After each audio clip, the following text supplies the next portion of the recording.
السلام عليكم. انا اتعمدت ارد عليك طبعا عشان تعرف فوائد القفاز الحديدي. اولا خلينا نتكلم بجد، يعني الصابون يا جماعه بيعمل حرقان في مجرى البول. انت وانت بتعمل الشمباليكس بتاعك قدام المرايه وبتبتدي تعمل بقى ايه ال- الحركه بتاعت الاستاذ عمر فرج اللي هو حبيب قلبي حبيب قلبي، فاهمني؟ بشكلك بيبقى كده وانت بتعمل عمليه القصف قدام المرآة يعني. وتقول احنا بتوع بلدنا، فاهم؟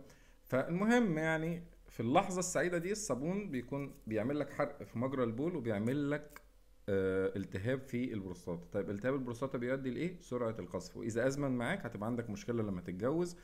اللي هي هتلاقي الكلام ده بيتقال لك وانت لحقت يا حبيبي.